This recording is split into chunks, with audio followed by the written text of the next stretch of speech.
ভালো থেকে নিধা, আর কান্না করবে না। আরেকটু ধৈর্য ধরো, তোমার রাজা আসবে তার মনের রানীকে নিতে। ভালো থেকো রানী। বলে আবির ঠিক যেমনভাবে এসেছিল ঠিক সেইভাবেই চলে গেল। এদিকে আবিরের তার নিধা রানীর প্রতি ভালোবাসার কথা শুধু আবির আর তার পাশের চার দেয়ালেই থেকে গেল।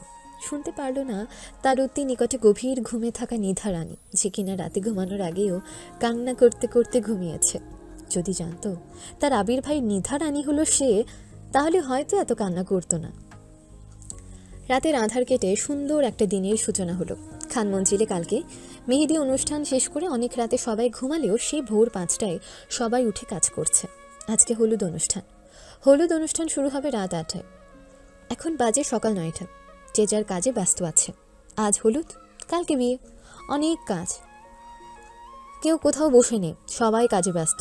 মিমরা মাত্র ঘুম থেকে উঠল। উঠে ফ্রেশ হয়ে নিচে এসে নাস্তা করে আবার উপরে চলে গেল নিজের রুমে। মিমের সাথে সাথে রুবাইয়াও আসলো। মিম গিয়ে সোজা নিজের রুমের দরজা বন্ধ করে দিল। ততক্ষণে রুবাইয়া রুমে ঢুকে গিয়েছিল। মিম দরজার কাছ থেকে সরে গিয়ে সোজা ড্রেসিং টেবিলের আয়নার সামনে বসল। তারপর তীক্ষ্ণ চোখে আয়নার দিকে তাকিয়ে নিজেকে পর্যবেক্ষণ করতে লাগলো খুঁটিয়ে খুঁটিয়ে। এদিকে রুবাইয়া চুপচাপ বসে মিমের কার্যকলাপ দেখে যাচ্ছে। অনেকক্ষণ ধরে এভাবে মিম নিজেকে দেখতে লাগলো, আর রুবাইয়া দাঁড়িয়ে দাঁড়িয়ে মিমের কাজ দেখছে। রুবাইয়া এবার বিরক্তিতে কপাল কুঁচকে নিল। তারপর বিরক্তিকর কণ্ঠে বলল, কি করছিস কি তুই? মিম রুবাইয়ার কথায় পাত্তা না দিয়ে আবারও নিজেকে খুঁটিয়ে খুঁটিয়ে দেখতে লাগলো। রুবাইয়া এবার এক হাত মিমের বাহুতে রেখে হালকা চাপড় মেরে বলল, এই মিম, তুই আমার কথা শুনতে পাচ্ছিস না? মিম এবার বলল, কি হয়েছে বল। রুবাইয়া এবার বলা শুরু করলো, তুই কি শুরু করেছিস বলতো? সেই 30 মিনিট ধরে আয়নার মধ্যে কি দেখেছিস এত খুঁটিয়ে খুঁটিয়ে? জানিস রূপা, আমি না একটা সম্পর্কে শুধু 3টে জিনিস চাই। চোখ যা কাঁদে না, ঠোঁট যা মিথ্যা বলে না, এবং ভালোবাসা যা মরে না। কিন্তু সেই সম্পর্ক একটা ভুল মানুষের সাথে হচ্ছে, যাকে আমি সহ্য করতে পারি না। দেখলেই কান্না আসছে। আর এই ঠোঁট দিয়ে মিথ্যে বলছি আব্বুকে যে বিয়ে করব। আর ভালোবাসা আদৌ জন্ম নেবে না, মরা তো দূর। মিমের কথা শুনে রুবাইয়া মিমকে পেছন থেকে জড়িয়ে ধরল। তারপর বলল, আমি এক্ষুনি বড় আব্বুকে বলে দিব মিম, যে তুই শুধু আবির ভাইয়াকে ভালোবাসিস আর তাজকে ঘৃণা করিস। মিম তাড়াতাড়ি মাথা দুপাশে নাড়াতে নাড়াতে বলল, ভুলেও বলিস না এই কথা বোন, আমার আব্বু কষ্ট পাবে। আর তোর কষ্ট, সেটা তো আমি দেখতে পাচ্ছি না। বাদ দে আমার কথা। আব্বু আম্মু খুশি থাকলে আমিও খুশি। মন থেকে বলছিস কথাটা? মিম মুখে একটা মিথ্যা হাসি ঝুলিয়ে রুবাইয়ার হাত নিজের হাতের মধ্যে করে নিয়ে বলল, আমার রূপা বেবি, আমি কথাটা মন থেকেই বলছি। রুবাইয়া মুচকে হেসে মিমকে জড়িয়ে ধরল শক্ত করে। তারপর বলল, আচ্ছা মিম বেবি, একটা কথা বলি। জানু বল। জানো তুই তাজ ভাইয়াকে এত ঘৃণা করিস কেন?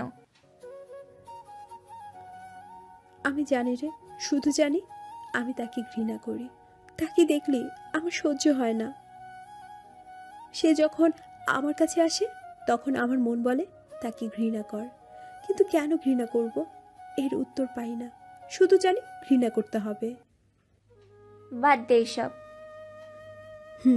সব বাদ। চল নিচে যাই। আচ্ছা চল। বলে দুজন রুম থেকে বেরিয়ে গেল। রহমান বাড়িতে হলুদ অনুষ্ঠান শুরু হয়ে গেছে। সব নেতারা আছে এই অনুষ্ঠানে।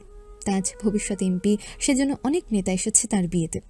একজন নেতা এসে তাজের মুখে হলুদ মাখাতে মাখাতে বলল, কি তাজ ভাই, ভাবিকে তো দেখালেন না এখনো। সময় আসুক, ইনশাল্লাহ দেখতে পাবি। তারপর সেই নেতাটা ইনশাল্লাহ বলে চলে গেল।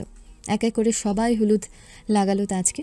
এবার এই বরের গায়ে ছোঁয়ানো হলুদ নিয়ে যাবে কনের বাড়ি। তাজকে লাগানো হলুদ তাজের মা সুমনা রহমান, হলুদের অনুষ্ঠানে কনের জন্য কেনা শাড়ি অর্নামেন্টসের ডালাতে হলুদের বাটিটা রেখে চলে গেল তাজের কাছে। এদিকে হলুদের ডালার কাছে কাউকে না দেখে একজন অতি সাবধানতা বজায় রেখে হলুদের ডালা সরিয়ে নিল। তারপর আবার সে হলুদের ডালার মতন হুবহু এক ডালা শুদ্ধ হলুদ বাটা রেখে দিল। তারপর চুপচাপ সেখান থেকে চলে গেল। কেউ কিছু টের পাওয়ার আগেই তাজকে হলুদ লাগিয়ে গোসল করিয়ে অনুষ্ঠান শেষ করা হলো। এবার হলুদ নিয়ে যাবে মিমদের বাসায়। সুরভিরা তার কাজিন বোনদের নিয়ে বেরিয়ে পড়ল খান মঞ্জিলের উদ্দেশ্যে। তাদের গল্পগুজব করার মধ্য দিয়ে গাড়ি এসে থামল খান মঞ্জিলে। সুরভিরা হলুদের ডালা মিসেস মুনিয়া খানের হাতে দিল। তারপর সবাই গিয়ে ড্রয়িং রুমে বসলো। এদিকে মুনিয়া খান শাড়ি গহনা রুবাইয়া তার কাছে দিয়ে মিমের রুমে পাঠালো, সঙ্গে রুবাইয়ার আম্মু নাদিয়া খানকে, কারণ সে ভালো শাড়ি পরাতে পারে। নাদিয়া খান মিমকে সুন্দর করে হলুদ শাড়ি পরিয়ে দিল, আর সাথে হলুদ ফুলের অর্নামেন্টস পরিয়ে দিয়ে চুলগুলো সুন্দর করে খোপা করে দিল। চোখে গাঢ় কাজল আর ঠোঁট লিপস্টিক দিয়ে দিল। এতে মাশাআল্লাহ অনেক সুন্দর লাগছে। নাদিয়া খান মিমকে রেডি করিয়ে রুবাইয়াকে মিমের সাথে থাকতে বলে চলে গেল, কারণ একটু পরে হলুদের অনুষ্ঠান শুরু হবে। রুবাইয়া মিমকে খুঁটিয়ে খুঁটিয়ে দেখে বলল, মাশাল্লাহ মাশাল্লাহ, খুব সুন্দর লাগছে আমার বোনটাকে। বলে জড়িয়ে ধরল। মিমও জড়িয়ে ধরল রুবাইয়াকে। এর মধ্যে রুবাইয়া ডাক পড়ল, তাই রুবাইয়া মিমের থেকে বিদায় নিয়ে চলে গেল। রুবাইয়া চলে যেতে মিম আয়নার সামনে গেল। তারপর নিজেকে দেখে নিয়ে বলা শুরু করলো, এই সাজ কার জন্য সাজতে চেয়েছিলাম আমি, আর সাজলামই বা কার জন্য? তুমি খুব নিষ্ঠুর আবির ভাই, খুব নিষ্ঠুর। তুমি শুধু আমাকে কষ্ট দিতে জানো, আর কিছুই পারো না। কেন আসলে বলো না আবির ভাই, কেন আসলে পাথরের বুকে ফুল ফুটাতে? আমি তো আর সহ্য করতে পারছি না। আজ হলুদ, কাল বিয়ে, আর মাত্র একটা রাত, তারপর আমি অন্য কারো। তখন আমি চাইলো তোমার কথা ভাবতে পারবো না আবির ভাই, পারবো না। কেন এত মায়া ফেললে বলো না আবির ভাই, বলো। ভালোবাসলে তো ভোলা যায়, কিন্তু মায়া মায়া কিভাবে ভুলতে হয় আমাকে বলে দাও আবির ভাই, আমাকে বলে দাও। বলতে বলতে মিম ঠোঁট কামড়ে কান্না করতে লাগলো। মিমের কান্না করার মধ্য দিয়ে হঠাৎ লোডশেডিং হলো। মিম কিছু বুঝতে পারলো না হঠাৎ লোডশেডিং হলো কেন, আর হলেও জেনারেটর চালু হচ্ছে না কেন। মিম এসব ভাবতে ভাবতে চোখের পানি মুছে নিল। তারপর ফোন খুঁজতে লাগলো, কারণ রুমে অনেক অন্ধকার। মিম খাটের কাছে ফোন খুঁজতে যেতেই কেউ তার শক্তপোক্ত হাত দিয়ে মিমের কোমর জড়িয়ে ধরল। তারপর মিমকে একদম নিজের কাছেই নিয়ে এলো। মিম ভয় পেয়ে গেল যে কে আসলো রুমে আর এভাবে জড়িয়ে রেখেছে। মিম চিৎকার দেবে দেবে বলেও দিতে পারছে না। কি হচ্ছে ওর সাথে এসব? হুট করে গালে তরল জাতীয় কিছু অনুভব করলো, কিন্তু কি সেটা হাত দিয়ে দেখবে তাও পারছে না, এমনভাবে তাকে জড়িয়ে ধরেছে। এবার সে শক্তপোক্ত হাতের মালিকটা একটু নিচু হয়ে মিমের গালের সাথে নিজের গাল ঘষল। এতে করে মিমের শির দ্বারা সহ শীতল হাওয়া বয়ে গেল আর কেঁপে উঠল। ছেলেটার দাড়িতে খোঁচা লাগছে মিমের, তবু কিচ্ছু বলতে পারছে না। এমনভাবে মিম দাঁড়িয়ে আছে যেন মনে হচ্ছে সে রোবট, কোনো কথা বা কাজ তার দ্বারা হবে না। মালিক যেভাবে বলবে ঠিক সেভাবে করতে হবে। ছেলেটা মিমের দুই গালে নিজের গাল ঘষে তারপর মিমের কপালে ছেলেটা নিজের শুষ্ক ঠোঁট জোড়া ছোঁয়ালো। তারপর আবার চলে গেল মিমকে ছেড়ে দিয়ে। এদিকে মিম এখনও সেই জায়গায় স্ট্যাচু হয়ে দাঁড়িয়ে আছে। এর মধ্যে আবার কারেন্ট চলে আসলো। কারেন্ট আসতেই রুবাইয়া আর মিসেস মুনিয়া খান রুমে ঢুকে দেখলো মিমের মুখে হলুদ লাগানো আর চোখ বন্ধ করে দাঁড়িয়ে আছে। মিসেস মুনিয়া খান গিয়ে মিমের বাহুতে হালকা ধাক্কা দিয়ে ডাকলো, মিমাম্মু। মিসেস মুনিয়া খানের ধাক্কা খেয়ে মিমের হুঁশ আসলো। ও এতক্ষণ একটা ঘোরের মধ্যে ছিল। মুনিয়া খানকে দেখে মিম বলল, জি আম্মু বলো। তুই এভাবে দাঁড়িয়েছিলিস কেন চোখ বন্ধ করে? মিম আমতামতা করে বলল, কই, এমনি এমনি দাঁড়িয়েছিলাম। মুনিয়া খান আবারও বললেন, তোর মুখে হলুদ কে লাগালো?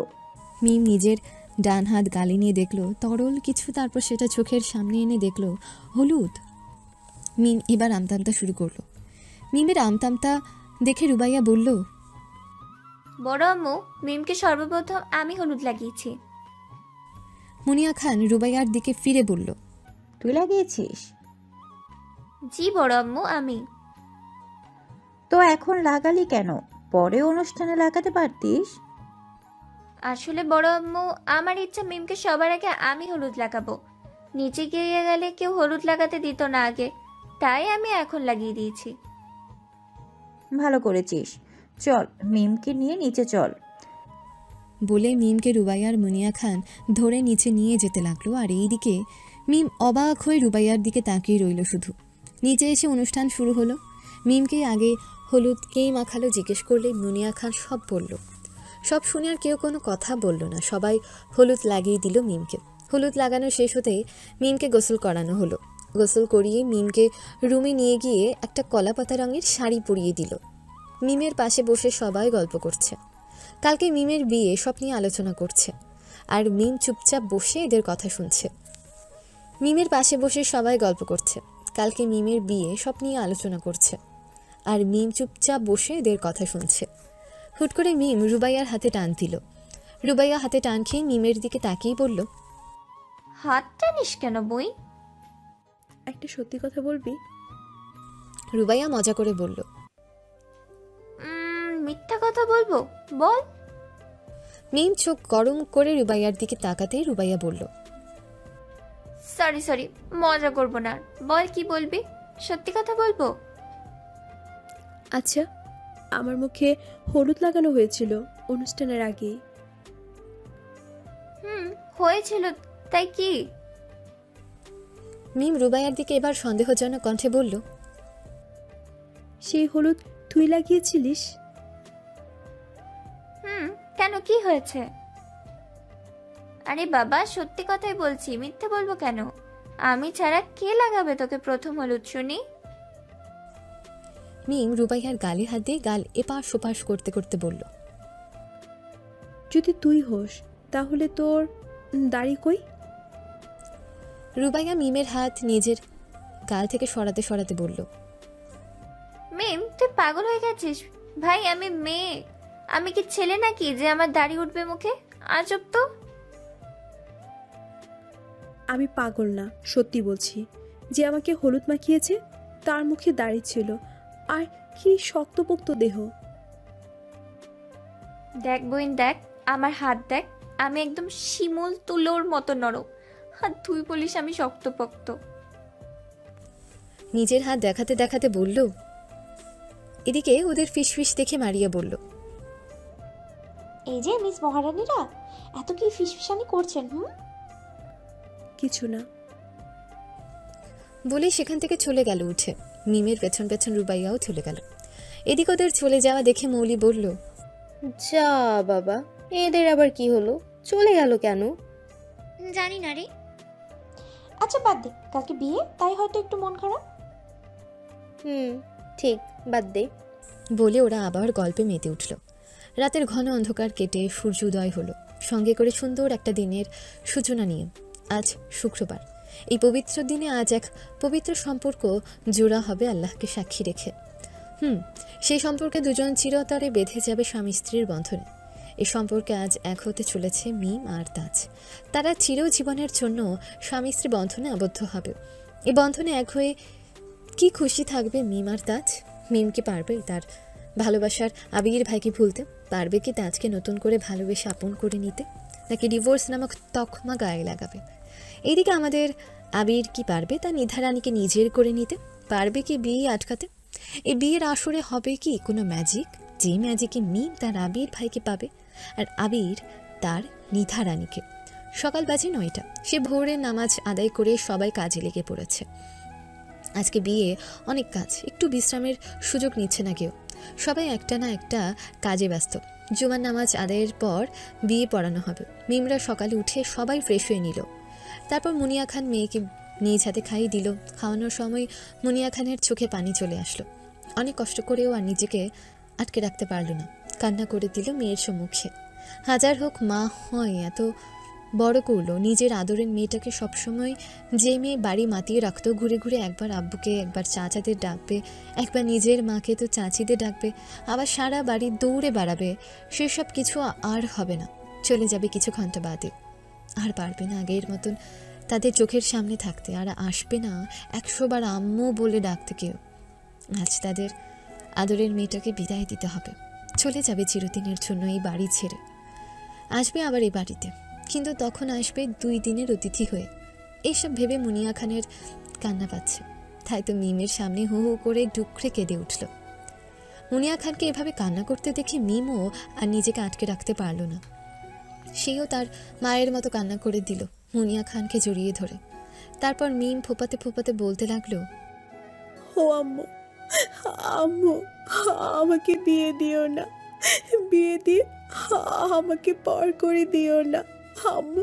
ও আম্মু, আমি যে তোমাকে ছাড়া থাকতে পারবো না আম্মু, আমার ভীষণ কষ্ট হচ্ছে। এই দেখো এক্ষুনি কত কষ্ট হচ্ছে আমার। আম্মু, আমি যাব না তোমাদের ছেড়ে। বলতে বলতে আরও কান্না শুরু করলো। মিমের এমন কথা শুনে মুনিয়া খানও মেয়েকে জড়িয়ে ধরল গভীরভাবে, আর বলল, দিব না, আমার আম্মু তার বিয়ে, তুই থাকবি আমার কাছে, কেউ আসবে না তোকে নিতে। আমি আমার মেয়েকে কাউকে নিয়ে যেতে দিব না, তুই আমার মায়ের কাছে থাক। সোনা চুপ কর। এদিকে মুনিয়া খানের এমন কথা শুনে নাদিয়া খান, তামান্না খান, মাহমুদ চৌধুরী আর মালিহা চৌধুরী সকলে একেবারে হতবাক হয়ে গেল যে কি বলছে এসব মুনিয়া খান, মেয়েকে বিয়ে দেবে না মানে এসব কি বলে। মাহমুদা চৌধুরী তার বড় ভাবি মুনিয়া খানের কাছে গিয়ে মুনিয়া খানের মাথায় হাত বুলাতে বুলাতে বলল, বড় ভাবি, কি বলছো তুমি এসব? মেয়েদের জন্ম হয়েছে স্বামীর বাড়ি যাওয়ার জন্য, বাপের বাড়ি তো মেয়েদের আসল বাড়ি না, স্বামীর বাড়ি হলো মেয়েদের আসল বাড়ি। দেখো, আমিও আমার বাপের বাড়ি ছেড়ে স্বামীর হাত ধরে স্বামীর বাসায় চলে গিয়েছিলাম, এখন ওইটা আমার আসল ঠিকানা। তুমিও তোমার বাপের বাড়ি ছেড়ে আমার ভাইয়ের হাত ধরে চলে এসেছিলে, এখন এইটা তোমার আসল ঠিকানা। তাই বড় ভাবি, মিমকেও যেতে হবে, তাকেও তার আসল ঠিকানায় পৌঁছাতে হবে। 2 দিন পরে কি আজ তাকে যেতেই হবে, আর ওর চিরদিনের জন্য যাচ্ছে না, কাল পরশু আবার চলে আসবে। তুমি যদি এখন এভাবে ভেঙে পড়ো, তাহলে মিমকে নিজেকে পারবে সামলাতে? আমাদের এখন উচিত মিমকে সামলানো, তোমার উচিত এখন মিমকে বোঝানো, আর তা না করে তুমি কি বলছো এইসব? মাহমুদের কথা কর্ণগোচর হতেই মুনিয়া খানের হুঁশ আসলো যে ও এতক্ষণ কি করছিল। তাড়াতাড়ি মিম থেকে নিজেকে ছাড়িয়ে মিমের চোখের পানি মুছে দিতে দিতে বলল, সোনা আম্মু আমার, কান্না করে না, চুপ কর। আম্মু কালকে আবার আসবো, তুই শুধু আজকের রাতটা কষ্ট করে থাকবে, আর তাজ তোমাকে সুখে রাখবে। আম্মু কখনো কষ্ট দিবে না। চুপ কর আম্মু, আজ থেকে ওই তাজের বাড়ি তোমার আসল বাড়ি আম্মু। আজ থেকে তোমার ঠিকানা এটা, আর আমাদের বাসার 2 দিনের মেহমান। এটুকু বলেই মুনিয়া খান সেখান থেকে নিজের চোখের পানি মুছতে মুছতে চলে গেল। এদিকে মিম আবারও কান্না করতে শুরু করলো। মিমের কান্না দেখে সবাই মিমকে বোঝাতে লাগলো, আর এটা সেটা বলতে লাগলো যে কাল আবার আনা হবে তাদের, কান্না না করতে, স্বামীর ঘর নিজের আপন ঘর, এইসব কিছু বোঝাতে লাগলো। দুপুর 1:45 খানবাড়ির সকল পুরুষ জুমার নামাজ আদায় করতে গেছে। নামাজ শেষ হলে বিয়ে পড়ানো হবে। এদিকে মিমকে সাজাতে বিউটি পার্লার থেকে লোক এসেছিল, তারা মিমকে সুন্দর করে সাজিয়ে দিয়ে চলে গেছে। মিমকে আজকে লাল টুকটুকে লেহেঙ্গা পরানো হয়েছে, 2 হাত ভর্তি লাল রঙের কাঁচের ছুরি, চুল খোপা করা, ভারী অর্নামেন্টস পরেছে, গর্জিয়াস মেকআপ করেছে, আর লাল ওড়না মাথার উপর দিয়ে ঘুমটা টানা। দেখতে বরাবরই মাশাআল্লাহ লাগছে। মিমকে সাজিয়ে বসিয়ে রাখা হয়েছে খাটের মাঝখানে। মিমের পাশে শুধু রুবাইয়া বসে আছে। রুবাইয়া আজকে নেভি ব্লু রঙের লেহেঙ্গা পরেছে, কিছু অর্নামেন্টস আর হালকা মেকআপ, তাতেই খুব সুন্দর লাগছে। রুবা, বল। কয়টা বাজে রে? রুবাইয়ার হাতে থাকা ফোনটাতে টাইম দেখে নিয়ে বলল, 1:55 বাজে। মিম মুচকি হেসে বলল, তাহলে আমার মৃত্যুর আর মাত্র কিছু মিনিট বাকি আছে। রুবাইয়া আতঙ্কিত হয়ে বলল, কি বলছিস মিম, তুই কি কিছু খেয়েছিস? আরে না, আত্মহত্যা আমি করব না কখনো। তাহলে তুই কি বলতে চাচ্ছিস? মিম একটা দীর্ঘশ্বাস ফেলে বলল, মৃত্যু মানে আজ থেকে আমাকে জিন্দা লাশ হয়ে থাকতে হবে। কেন জানিস? কারণ আমি যে আমার আবির ভাইকে আজকেই ত্যাগ করে দিচ্ছি। পারবো না আর তাকে নিয়ে কখনো ভাবতে, পারবো না তাকে নিয়ে কখনো কল্পনা করতে। সব আমার জীবন থেকে আজকেই মাটি দিতে হবে। আবির ভাইকে ত্যাগ করে তাজকে জীবনে বরণ করে নেওয়ার সাথে সাথে আমি জিন্দা লাশ হয়ে যাব, যেখানে মনটা মরে যাবে, বেঁচে থাকবে শুধু দেহটা। রুবাইয়া কিছু বলবে এর মধ্যে সবাই মিমের ঘরে ঢুকতে ঢুকতে বলল, বর এসে গেছে, বর এসে গেছে। তো এইখানে কি করছিস সবাই? বড় আম্মু মিমের কাছে থাকতে বলো, তাই আসছি। জানাতে কথা বলার মধ্যে কোণে ডাক পড়ল, তাই মিমকে নিয়ে যেতে 3 জা চলে আসলো, সঙ্গে মিমের ফুপিরাও। ওরা সবাই মিমকে ধরে নিচে নিয়ে গেল। তারপর নিচে এনে কোণের বসার জায়গায় বসিয়ে দিল। কোণে আর বরের মধ্যে একটা বিশাল পর্দা, পর্দার একপাশে বর আর আরেক পাশে কোণে বসে আছে। মিমকে বসানো হলো মিমের পাশে। রুবাইয়া আর মিমের 2 ভাবি বসলো। এরপর কাজীকে বিয়ে পড়াতে বলল। কাজী প্রথমে ছেলের কাছে গিয়ে শুনলো যে, বাবা কত দেনমোহর লিখবো? আমার বাংলো আর 20 লক্ষ টাকা। কাজী আচ্ছা বলে চলে গেল। তারপর কর্ণের কাছে গিয়ে তারপর বলল, একটা বাংলো আর 20 লক্ষ টাকার দিনমোহর ধার্য করিয়া ছেলের নাম আর বাপের নাম আস্তে আস্তে বলল, এমনভাবে যাতে কেউ শুনতে না পায়। তারপর বলল, আপনি কি বিবাহ করতে রাজি? যদি রাজি থাকেন তাহলে বলুন আলহামদুলিল্লাহ, কবুল। মিমের মাথা এবার চক্কর দিয়ে উঠল। পাশে বসে রুবাইয়ার হাত শক্ত করে চেপে ধরল। রুবাইয়া আশ্বস্ত করলো। কাজী আবার বলল, বলো মা, কবুল। মিম এখনো চুপ। এবার মিমের কাছে আলী আহমেদ খান আসলো। তারপর মিমের মাথায় হাত বুলিয়ে বলল, আম্মু আমি আছি তোমার পাশেই, যা বলতে বলেছে বলে দাও। মিম অশ্রুসিক্ত নয়নে আলী আহমেদ খানের দিকে তাকিয়ে মাথা নেড়ে সায় জানিয়ে বলল, কবুল কবুল কবুল। মিমের কবুল বলতেই চারদিক থেকে শোনা গেল আলহামদুলিল্লাহ আলহামদুলিল্লাহ বাণী। কাজী এবার বরের কাছে গেল। তারপর সবকিছু বলে বরকেও বলল, বলো বাবা, কবুল। দ্বিতীয়বার কাজী বলার আগে বর গড়গড় করে আস্তে আস্তে কাজী শুনতে পাওয়ার মতো করে বলল, কবুল কবুল কবুল। আবারও এক বাণী বলল। সবাই আলহামদুলিল্লাহ আলহামদুলিল্লাহ। ধর্মমতে বিয়ে শেষ হতেই উকিল একটা রেজিস্ট্রি পেপার মিমের দিকে বাড়িয়ে দিল। মিম আলী আহমেদ খানের দিকে তাকালো। আলী আহমেদ খান ইশারায় সাইন করতে বলল। মিম কাপা কাপা হাতে কলম ধরে সাইন করে দিল। এরপর বড় সাইন করে দিল। ধর্মমতে আর আইনিভাবে বিয়েটা সম্পূর্ণ হলো। এবার বিদায়ের পালা। মিমকে ধরে ধরে গাড়ির কাছে নিয়ে যাওয়া হলো। মিম তো কান্না করতে করতে অজ্ঞান হওয়ার অবস্থা। আলী আহমেদ খান মিমকে জড়িয়ে ধরল। তারপর বরের কাছে নিয়ে গিয়ে বরের হাতে মিমের হাত তুলে দিতে দিতে বলল, তাজ বাবা, আমার এই একটাই মেয়ে, তুমি ওকে দেখে রেখো, কখনো কষ্ট দিও না। কোনো পরিচিত কণ্ঠস্বর শুনতেই মিম তাড়াতাড়ি সামনে তাকালো। তার সদ্য বিয়ে হওয়া স্বামীর দিকে তাকিয়ে দেখলো স্বামীর মুখ একদম ঢাকা, দেখা যাচ্ছে না কিছু। মাথার পাগড়ির সাথে ফুল দেওয়া, তাই সামনে এসে রয়েছে মুখের। মিম কিছু না দেখতে পেয়ে তাড়াতাড়ি আবার চোখ নামিয়ে নিল। আলী আহমেদ খান মিমকে সঙ্গে করে নিয়ে গিয়ে গাড়িতে বসিয়ে দিল। এর মধ্যে সকলে এসে মিমকে জড়িয়ে ধরে কান্না করলো। আর মিমের সঙ্গে করে রুবাইয়াকে পাঠানো হলো। রুবাইয়া, মিম আর তাজ এক গাড়িতে বসলো, আর বাকি সবাই অন্য গাড়িতে। সবাইকে বিদায় দিয়ে গাড়ি চলল নিজ গন্তব্যে। এদিকে তাজ নিজের ফোন দিয়ে সুরভিকে মেসেজ করে দিল যে তারা এখন বাংলোতে যাবে, মিমের সাথে টাইম স্পেন্ড করবে। এমনিতে মিম তাকে সহ্য করতে পারে না, তাই একসাথে কিছুক্ষণ থাকবে। এটা লিখে সেন্ড করে দিল সুরভির ফোনে। সুরভি মেসেজ সিন করলো, তারপর ওকে লিখে দিল। তাজ এবার চুপচাপ বসে মিমের কান্না দেখতে লাগলো। মিম সেই গাড়িতে উঠতে না উঠতে আবারও ফুপিয়ে কান্না শুরু করে দিল। পাশে রুবাইয়া ওকে বুকের মধ্যে নিয়ে মাথায় হাত বুলিয়ে দিচ্ছে। এভাবে প্রায় 1 ঘন্টা পরে ওরা বাংলোতে এসে পৌঁছালো। তাজ গাড়ি থেকে নেমে দাঁড়ালো। তারপর রুবাইয়াকে ইশারায় বলল মিমকে নামাতে। রুবাইয়া মিমকে বলল, মিম আমরা চলে এসেছি, গাড়ি থেকে নাম। মিম না করে বলল, আমি নামবো না, ওই বদমাশের সাথে আমি যাব না। সত্যি নামবি না? তাজ রুবাইয়াকে ইশারায় চুপ করতে বলল। তারপর নিজে বলল, যত দূরে যাও না কেন, আছি তোমারই পাশে। যেমন করে শিশির কলা জড়িয়ে থাকে ঘাসে, কাছে তুমি পাবে আমায় হাত বাড়ালেই। যদি না পাও, জানবে সেদিন আমি আর নেই পৃথিবীতে। এমন কবিতার কণ্ঠস্বর শুনে মিম রুবাইয়ার কোল থেকে মাথা উঠিয়ে বাইরে তাকালো, আর তাকিয়ে একদম শকড হয়ে গেল। মিম কিছু বলবে তার আগে ওকে কোলে তুলে নিল। তারপর হাঁটতে হাঁটতে বাংলোর ভেতর প্রবেশ করলো, আর মিম অবাক হয়ে শুধু তাকিয়ে রইল।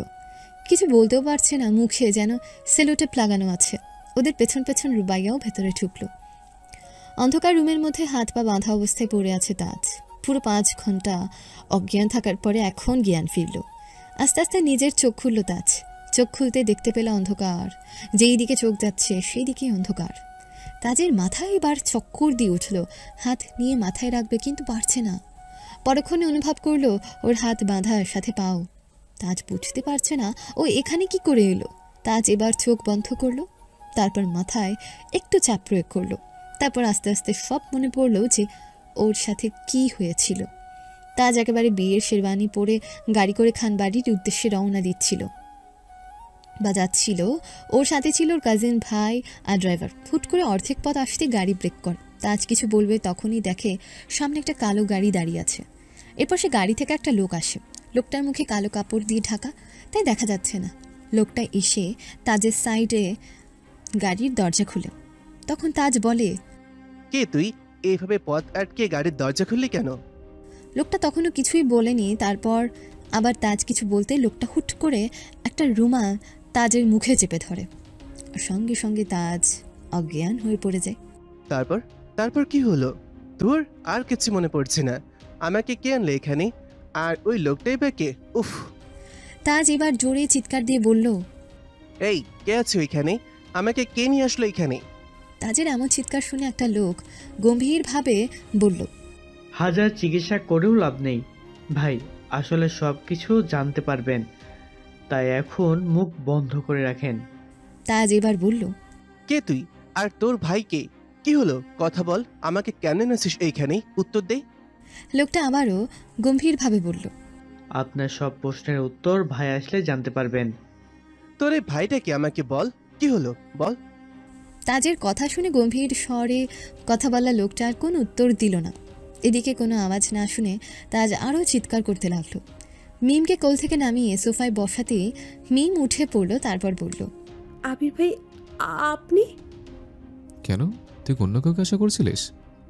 না মানে তোর তো কি কি তখন থেকে মনে করছিস? কি বলবি বলে ফেল।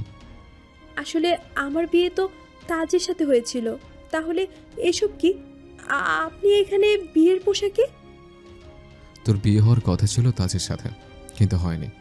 তোর সাথে যার বিয়ে হয়েছে সে হলাম আমি আবিরের সাথে তোর বিয়ে হয়েছে। তারপর এবার ভীষণ অবাক হলো। তারপর আবিরের দিকে তাকিয়ে আবিরের চোখে চোখ রেখে বলল, মানে? সিম্পল বিষয় বুঝিস না কেন? মিম কাঁপা কাঁপা কণ্ঠে বলল, আবির আবির ভাই, আবির ভাই, আপনি মাত্র কি বললেন যে আপনার সাথে আমার বিয়ে হয়েছে? কেন, সন্দেহ আছে নাকি? মিম আবারও বলল, কিন্তু আমার বিয়ে তো তাজের সাথে ছিল, কিভাবে কি হলো? ওই তাজ ছ্যাঁচড়ার কথা বলিস না, কাপুরুষ একটা। আমি কিছু বুঝতে পারছি না, কি হচ্ছে কি? আমাকে প্লিজ বলো, নয়তো আমি পাগল হয়ে যাব। বলতে বলতে মিম সোফায় বসে পড়ল আর 2 হাত দিয়ে মাথা চেপে ধরল।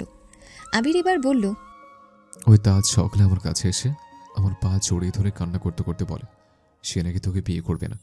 আমি বললাম কেন করবে না? তখন বলল ওকে বিয়ে করার থেকে কচু কাছে ফাঁসি দিয়ে মরে যাওয়া ভালো। আমি বললাম কি বলছিস? তখন আমাকে বলল, ভাই প্লিজ তুই আমার হয়ে বিয়েটা করে নে, আমি ওকে জীবনেও বিয়ে করতে পারবো না। আমি বললাম আমি কেন বিয়ে করব? তখন বলল, আমি তোকে ছাড়া কাউকে ভরসা করতে পারছি না, তাই আমি অনেক বারণ করলাম, কিন্তু আমার বারণ শুনলো না। শেষমেশ আমাকে রাজি করালো তোকে বিয়ে করতে। আবিরের কথা শুনে রুবাইয়া মুখে হাত দিয়ে হাসছে, আর মিম মাথা থেকে হাত নামিয়ে আবিরের দিকে তাকিয়ে বলল, তাহলে কি আমাকে দয়া করেছেন আবির ভাই? না না, দয়া করিনি। দয়া করবো কেন? আপনি যেটা এক্ষুনি বললেন আবির ভাই, আমার তো শুনে সেটাই মনে হলো। তোর তো মনে অনেক কিছু হয়, তাই বলে কি সবকিছু ঠিক হবে? তারপর আবির রুবাইয়ার দিকে তাকিয়ে বলল, রুবাইয়া, মিমকে রুমে নিয়ে যাও, ফ্রেশ করিয়ে দাও। আর আমি সার্ভেন্টদের বলে যাচ্ছে খাবার দিয়ে দিবে, খেয়ে নিও, আমার আসতে লেট হবে। মিমকে দেখে রেখো। আচ্ছা ভাইয়া। রুবাইয়ার সম্মতি পেয়ে আবির চলে গেল বাসা থেকে বেরিয়ে। মিম চল তোকে ফ্রেশ করিয়ে দিই। রুবা, আমার মাথাটা ঘুরেছে, কি হচ্ছে এসব? আগে চল ফ্রেশ হবি, পরে সব বুঝিয়ে বলবো। এই বলে রুবাইয়া মিমকে সঙ্গে করে নিয়ে চলে গেল ফ্রেশ হওয়াতে। অন্ধকার রুমটাতে খট করে আওয়াজ হতেই তাজ চোখ খুলল, তারপর বলল, কে কে এসেছিস? ভাই এসেছে।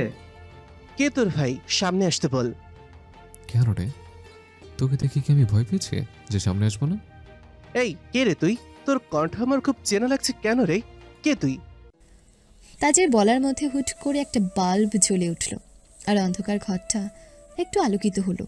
অন্ধকার ঘরটাতে আলোকিত হতেই তাজ চোখ বন্ধ করে নিল। অনেকক্ষণ ধরে অন্ধকার থাকায় হুট করে আলো আসতে চোখে ঝাপসা ঝাপসা লাগছে, তাই চোখ বন্ধ করে আবার তাকালো। নিভু নিভু চোখের সামনে তাকাতে অস্পষ্ট স্বরে মুখ থেকে বেরিয়ে আসলো, আবির? আমি আবির। তুই তুই আমাকে এখানে আটকে রেখেছিস? কেন? আমার ইচ্ছে হয়েছিল তাই। তাজ দাঁতে দাঁত চেপে বলল, ইচ্ছে হয়েছিল মানে? তোর ইচ্ছে মতন কি আমাকে কিডন্যাপ করে এখানে বেঁধে রাখবি? কি হুম হুম করছিস? তোর কথার উত্তরে হুম বলছে। তোর ফালতু কথা রেখে আগে বল, আমাকে কিডন্যাপ কেন করলি? কিডন্যাপ করেছি দুইটা কারণে। তাজ ভ্রুকুচকে বলল, কি সেই দুইটা কারণ? প্রথমটা হলো আমার নির্ধারণীকে আমার করার জন্য, আর আবির নিজের কথা শেষ করার আগে তাজ হুঙ্কার দিয়ে বলল, মানে তুই কি মিমকে বিয়ে করেছিস নাকি? আর তুই চিৎকার করছিস কেন? তুই আমাকে কিডন্যাপ করে মিমকে বিয়ে করে ফেললি? করেছে। তাজ হাত পা ছড়াতে ছড়াতে ছটফট করতে করতে বলল, তোকে তো আমি আজকে শেষ করে ফেলবো, খুলে দে আমাকে আগে। আবির এবার তাজের চেয়ারের দুই পাশে হাত রেখে তাজের মুখ ঝুঁকে বলল, আস্তে আস্তে এত ছোট ছোট করছিস কেন বেস্টফ্রেন্ড? তুই আমার বেস্ট ফ্রেন্ড না, ছাড় আমাকে। আবির সূচক শব্দ মুখ থেকে বাহির করে বলল, আরে কুল কুল, এত হাইপার হচ্ছিস কেন? আর একটা কারণ তো শুনলি না এখনো। তাজ আবিরের দিকে রাগী চোখে তাকাতে তাকাতে বলল, আর কি কারণ আছে তোর আমার থেকে? আবির এবার নিজের চেয়ারে বসতে বসতে বলল, এইবার শোনো, মেইন পয়েন্ট আসছে। হেয়ালি না করে যা বলার বল। তোর কি এখান থেকে 4 বছর আগে সে রাতের ঘটনা মনে আছে? তাজ একটু ভাবুক হলো, তারপর একটা বাঁকা হাসি দিয়ে বলল, ও, সে স্মরণীয় রাতের কথা বলছিস? সেই রাতের কথা আমি কিভাবে ভুলবো? আমি সেই রাতের কথাই বলছি। এখন সেই রাতের বিষয়ে যা জিজ্ঞেস করবো সত্যি কথা বলবি। তাজ আবারও বাঁকা হাসি দিয়ে বলল, কি জিজ্ঞাসা করবি? যে তুই কখন ইহানের মা বাবা বোনকে মেরে ফেলেছিস তখন আমি কইছিলাম সেটা? আবির এবার তাজের গাল চেপে ধরে দাঁতে দাঁত চেপে বলল, আমি সেই রাতেও বলেছি, আজও বলছি, ইহানের বাবা মা বোনকে আমি খুন করিনি। এটা তুই মাথায় ঢোকাচ্ছিস না কেন?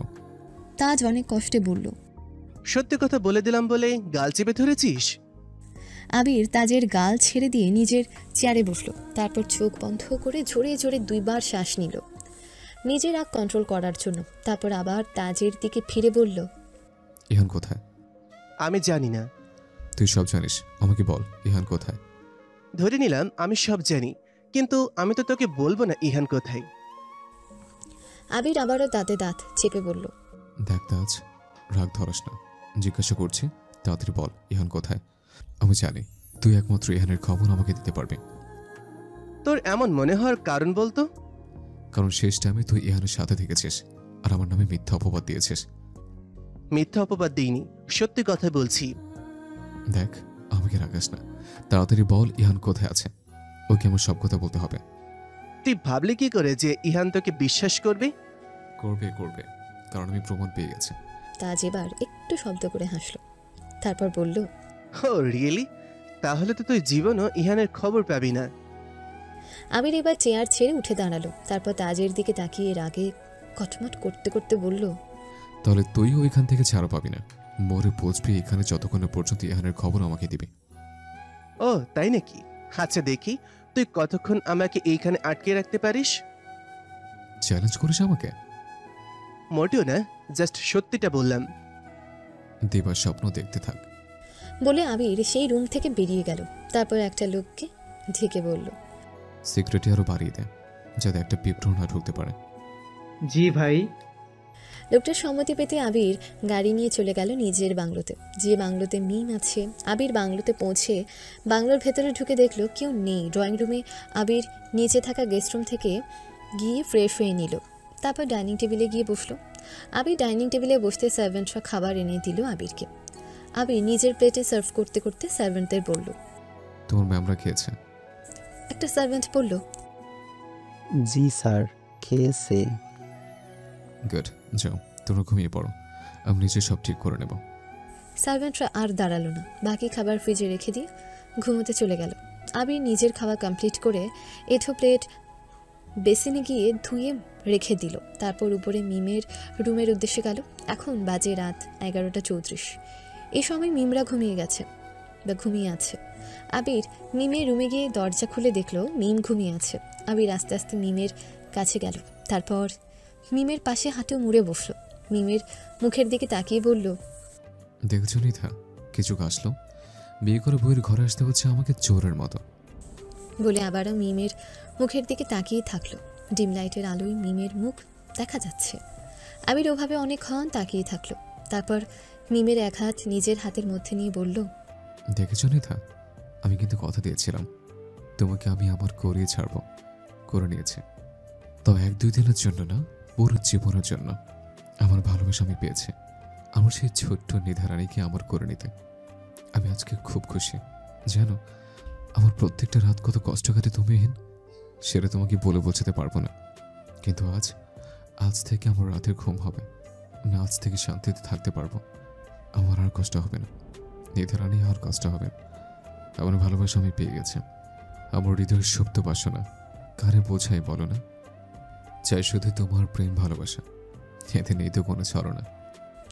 বলে আবির মিমের কপালে গভীর চুম্বন দিল। তারপর মিমের মুখে এক হাত রেখে বলল, তুমি থাকবে মোর হৃদয়ে চিরদিনের তরে, কোনো বাধা টিকবে না গো মোদের মিলন অভিসারে। তুমি ঘুমিয়ে থাকো নিধা, আমি অন্য রুমে গিয়ে শুয়ে পড়ছি। Good night. বলে আবির ঠিক যেভাবে এসেছিল ঠিক সেভাবে আবার চলে গেল। গিয়ে মিমদের পাশের রুমে শুয়ে পড়ল। আর সঙ্গে সঙ্গে ঘুমের রাত্রে হারিয়ে গেল। রুবা, আমার সাথে এসব কি হলো? আমি তো কিছুই বুঝতে পারছি না। আবির ভাইয়ের সাথে আমার বিয়ে, তাজের আমাকে বিয়ে না করা, আমি কিছুই বুঝতে পারছি না। আবির ভাইয়ের যেই ভালোবাসার মানুষ নিধা, তাকে ছেড়ে আমাকে বিয়ে করলো। আমি কিছু বুঝতে পারছি না রুবা, আমি কিছু বুঝতে পারছি না। তোকে অত কিছু বুঝতে হবে না, এখন যেটা হচ্ছে সেটাই মেনে নে। তুই তো বিয়ের কিছুক্ষণ আগেও দোয়া করতিস যাতে তোর আবির ভাইয়ের তোর হয়ে যাক, তাহলে এত ভাবছিস কেন? যেটা হয়েছে সেটা মেনে নে। তবু একটা তো কিন্তু থেকেই যাচ্ছে। তোর কিন্তুর মানে খোঁজা লাগবে না, বাদ দে ওইসব। আচ্ছা, বাদ দিলাম। আচ্ছা, তুই একটা কথা বলতো। কি বলবো? তুই কি আগে থেকে জানতে আমার বিয়ে আবির ভাইয়ের সাথে হবে? আমিও তোর সাথেই জানতে পারলাম, আর বরের মুখ ঢাকা ছিল, দেখবো কিভাবে যে ওটা কে ছিল? তাও ঠিক। রুবাই এবার একটা শ্বাস ছাড়লো। তারপর বুকে হাত দিয়ে বিড়বিড় করতে করতে বলল, যাক বাবা, বেঁচে গেছি। কি গোয়েন্দা করছে, উফ। মিম ভ্রুকুচকে রুবাইয়ার দিকে তাকিয়ে বলল, কি বিড়বিড় করছিস? রুবাইয়া তৎক্ষণাৎ হাত নাড়াতে নাড়াতে বলল, কই কই, কিচ্ছু না, কিচ্ছু না। হাত নাড়াস কেন? রুবাইয়া এবার বোকা বোকা হাসি দিয়ে বলল, ওই এমনি আর কি।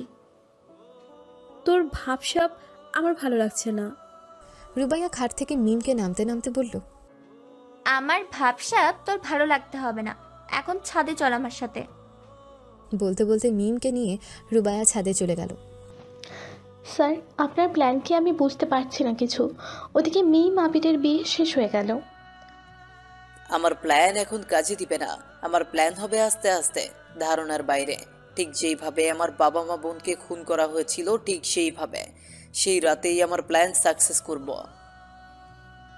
স্যার, আপনার অতীত কি আজও জানতে পারলাম না, কিন্তু ভরসা রাখছি আপনার ওপর। আপনি সব পারবেন করতে। আর আমাকে কোনো কাজ করতে হলে বলবেন, আমি করতে প্রস্তুত। এইবার আসতে পারো তুমি। দিয়া স্যার লোকটা থেকে বিদায় নিয়ে চলে গেল নিজ গন্তব্যে। আর স্যার নামে লোকটা অতীতের সে নির্মম রাতের ইতিহাস বা হিসাব মিলাতে লাগলো। আসেন এই স্যারটাকে একটু জানি আমরা। এই স্যার লোকটা হলো ইহান শেখ। সে একজন সফল বিজনেসম্যান। তার বাবার নাম আব্দুল শেখ, মায়ের নাম আমিনা শেখ, আর একটা বোন আছে নাম ঈশিতা শেখ। কিন্তু তারা কেউ বেঁচে নেই। এক রাতে তাদের সকলের মৃত্যু হয়। আর ইহানের আরও একটা পরিচয়, সেটা হলো ইহান তাজ ও আবিরের বেস্ট ফ্রেন্ড। অনেক পরিচয় হলো আজকে, একটু অতীত ঘেটে আসি। অতীত এখান থেকে 4 বছর আগেও তাজ, আবির আর ইহান বেস্ট ফ্রেন্ড ছিল। কিন্তু 4 বছরের একটা রাতের কাহিনী তাদের 3 জনকে আলাদা করে দেয়। আবির, তাজ আর ইহান এমন বেস্ট ফ্রেন্ড ছিল যে ওরা এক প্লেটে ভাত খেত, এক জায়গায় ঘুমাতো, একসাথে থাকতো সব সময়ের জন্য। ওদের ফ্রেন্ডশিপ 1-2 বছরের না, সে স্কুল জীবনের বন্ধুত্ব তাদের। কিন্তু তাদের ফ্রেন্ডশিপ ভেঙে গেছে সেই রাতের কাহিনীতে। মিম পৃথিবীতে জন্ম নেওয়া মাত্র খান বাড়ির সবাই আর চৌধুরী বাড়ির সবাই মিমকে দেখতে যায়। বাদ পড়েনি আবিরও। আবিরের বয়স তখন 7 বছর। সে যখন কেবিনে প্রবেশ করলো তখন দেখলো একটা বাচ্চা কোলে নিয়ে বসে আছে তার মা। সে তার মায়ের কাছে গেল। তারপর সেই ছোট্ট মিমকে দেখলো। কি সুন্দর ফুটফুটে একটা বাচ্চা, সমস্ত শরীর লাল টকটক করছে, একটু টোকা দিলেই যেন রক্ত বেরিয়ে আসবে, আর কি সুন্দর ড্যাব ড্যাব করে দেখাচ্ছে। আবির মনে মনে আওড়ালো, পিচ্ছি পড়ি, পিচ্ছি পড়ি। মাহমুদা চৌধুরী আবিরের তাকানো দেখে তখন আবিরকে বলল, কোলে নিবে আব্বু? আবির তখন তার মাকে বলল, আম্মু কোলে নিলে যদি পড়ে যায় পিচ্ছি পরিটা? মাহমুদা হেসে এক হাত ছেলের মাথায় হাত বুলাতে বুলাতে বলল, তুই আমার পাশে বস, তাই আমি কোলে দিচ্ছি। আমি ধরে রাখবো, তাহলে আর পড়বে না। আবির মাহমুদার কথা শুনে মাহমুদার পাশে বসল। মাহমুদা মিমকে আবিরের কোলে দিল। তারপর এটা সেটা বলতে লাগলো। এর মধ্যে ইকবাল খান বলল, ভাইয়া নাম কি রাখবে আম্মুর? আলী আহমেদ খান। তাই তো, কি নাম রাখবো? সবাই যখন ভাবছিল তখন আবির হুট করে আসলো। বড় মামা, আমি নাম রাখবো পিচ্ছি পরির। আলী আহমেদ খান হেসে বলল, তুমি রাখবে? আচ্ছা রাখো। তখন আবির বলল, পিচ্ছি পরির নাম হলো তাসনিধা সৈয়দ মিম। সবাই তখন বলল, মাশাল্লাহ মাশাল্লাহ, খুব সুন্দর নাম। তারপর থেকে আবির মিমের সাথে সবসময় খেলা করত আর মিমকে ডাকতো নিধা রানী বলে। আস্তে আস্তে মিম বড় হতে লাগলো। মিমের বড় হওয়ার পর থেকে আবির তাকে আর নিধা রানী বলতো না, তাকে মিম বলেই ডাকতো। মিম যখন বড় হলো তখনও ও আর আবিরের সাথে খেলতে চাইতো না, তবুও আবির জোর করতো না। আবির সবসময় মিমের কাছে যেত আর মিম তাকে ইগনোর করতো। এরকম করতে করতে আবিরের মনে মিমের জন্য ভালোবাসা সৃষ্টি হলো। ও মিমকে ভালোবেসে ফেললো। তখন আবিরের বয়স 17 আর মিমের বয়স 10। আবির তাগড়া যুবক, ওর কাছে প্রথম অনুভূতি ছিল মিম। মিমকেও খুব ভালোবেসে ফেললো, বাট মিম সবসময় আবিরকে এড়িয়ে চলতো। তারপর আবিরের বাবা জয়ন্তবিন চৌধুরী সিদ্ধান্ত নেন যে বিদেশ থেকে বাকি পড়াশোনা করবে, তারপর ব্যবসার হাল ধরবে। আবির যেতে চায়নি তার নিধা রানীকে ছেড়ে, তবুও তাকে জোর করে পাঠিয়ে দেওয়া হয়েছিল। আবিরকে জোর করে পাঠানো হয়েছিল বলে সে বাসার কারোর সাথে যোগাযোগ রাখেনি।